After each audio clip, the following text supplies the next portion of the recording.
Salut à tous bande de noobs, on se retrouve aujourd'hui pour une nouvelle série de vidéos que j'ai décidé d'appeler tout simplement Je découvre. Alors en quoi cette série va consister? Ça va être très simple, une découverte d'un domaine dans lequel je ne connais rien du tout, mais qu'on découvrira ensemble. D'où le nom de la chaîne Académie du Noob, donc Académie pour partager certaines choses ensemble, et noob pour le fait d'être nul. Voilà. Donc comme vous l'avez vu dans le nom de la vidéo, ce sera l'astrophotologie. Donc tout simplement, qu'est-ce que c'est? Ce sera de faire des photos des étoiles. Ça peut paraître tout simple pour certains, mais alors putain, après avoir regardé plein de vidéos, ça a l'air d'être une galère, mais pas possible. Alors ce soir, pour ce qui est de l'astrophotologie, je vais surtout essayer de faire une photo de la Voie lactée. Je n'ai jamais fait de photo avec un réflexe, tout simplement, voilà. Je n'ai jamais fait de photo des étoiles, mais c'est quelque chose que je trouve tellement beau sur les rendus que j'ai envie d'essayer, voilà. J'ai du matos qui peut me permettre, si c'est bien réglé, de le faire. Donc j'ai envie d'essayer, donc on va partager ça ensemble. Alors, on va commencer par parler du matériel et par le principal objet qu'il faut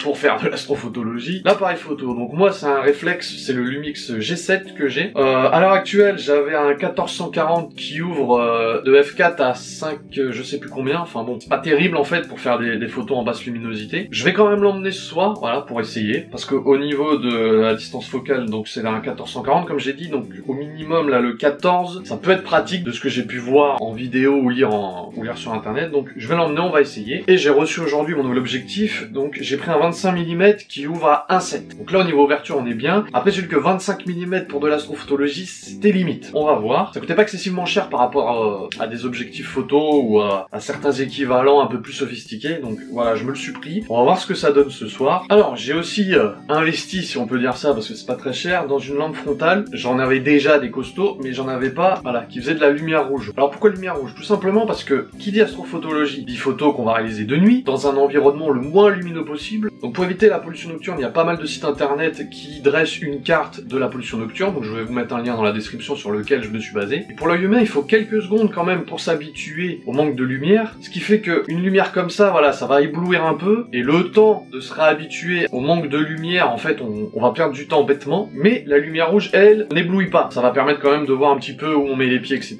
ou de prendre des affaires dans le sac, par exemple, tout bêtement, voilà. Donc voilà, la petite lumière rouge, je vous mets le lien de celle que j'ai pris. Maintenant, est-ce qu'elle est bien tip top, j'en sais rien du tout. Mais voilà, ça coûte une dizaine d'euros.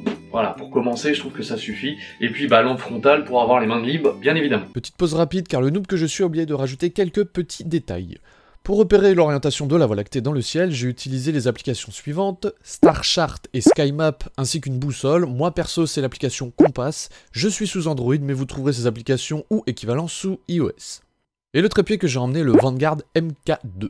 Donc avec ça, je vais prendre aussi un bon jeu de batterie parce que je sais pas combien de temps ça va durer. Je vais essayer de faire pas mal de photos avec plusieurs réglages différents, sans savoir vraiment ce que ça va donner parce que comme je vous dis, je débute totalement. Du coup ce soir, je serai pas tout seul, je vais y aller avec ma sœur qui a fait des études en photo, donc qui pourra m'aider, je pense, dans les réglages beaucoup mieux que moi, je ne vais pouvoir m'aider tout seul. Donc pour ça, voilà, je dis on parce qu'on sera tous les deux ce soir. Alors ce soir, on va essayer 2, voire 3 spots. Plus, ça risque d'être compliqué parce que on est en plein milieu de l'été, donc le temps que la nuit tombe et le temps que le jour se lève, ça laisse un espace de temps assez réduit. Donc on va faire les endroits les plus près de chez nous, en plein milieu des champs, en espérant que l'orientation des villes aux alentours soit pas dans l'axe de la Voie lactée. Il y a une petite colline en plein milieu d'une petite forêt qui peut être pas mal, sachant qu'en plus l'éclairage de la ville est éteint à partir de minuit ou 1h, donc au niveau pollution nocturne ça va réduire. Je sais pas si ce sera suffisant, mais pareil on va tester. Je pense pas qu'on aura le temps d'en faire d'autres. On va déjà essayer plusieurs réglages à ces différents endroits et on verra au niveau de l'heure après si on peut en faire plus. En tout cas j'ai hâte d'y être, j'ai hâte d'essayer ça, j'espère que les résultats vont être concluants. Donc là je vais attendre que la nuit tombe, je vais chercher ma sœur, on va se retrouver sur les premiers spots et après on se retrouvera sur l'ordi pour retoucher un peu les photos et essayer d'avoir le meilleur résultat qui puisse être, en espérant bien évidemment que j'ai pas merdé sur les réglages et qu'on ait des photos exploitables. Allez, je vous dis à tout de suite dès qu'il fera nuit. Alors ça y est, il fait nuit, bien noir. On va tester un premier spot dans une forêt, en haut d'une colline. Ah putain, ouais, j'avoue qu'avec la lumière dans la gueule, je vois pas où je marche. Si je vois deux yeux qui brillent, je pars en courant. On espère tomber sur rien en fait, et être tranquille. Ça éclaire que dalle. Alors l'éclairage public vient de s'éteindre, du coup j'espère qu'il n'y aura pas trop de pollution nocturne.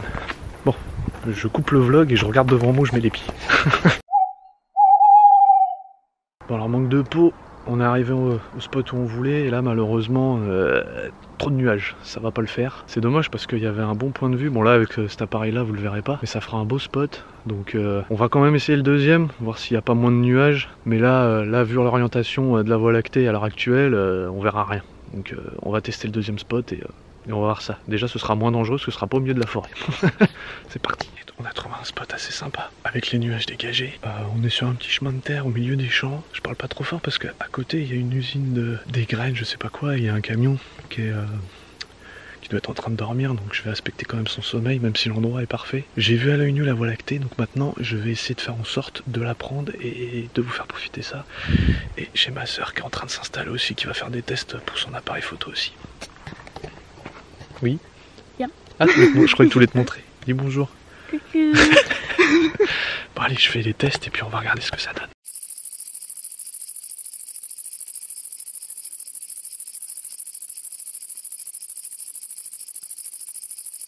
Bah ça y est, on vient de finir. On arrête parce qu'il y a trop de nuages qui sont réapparus, donc on a quelques photos qui sont exploitables, qui peuvent être sympas. Du coup on va se rentrer, on va se coucher et on va retoucher ça demain sur Photoshop, Lightroom, on va voir et puis... N'importe quoi celle-là. Allez c'est parti, on se retrouve sur Lightroom. Si je suis pas mangé par les moustiques avant. Alors, j'avais tourné cette vidéo en pensant ne faire qu'une partie, mais pour éviter qu'elle soit trop longue, je préfère la couper en deux.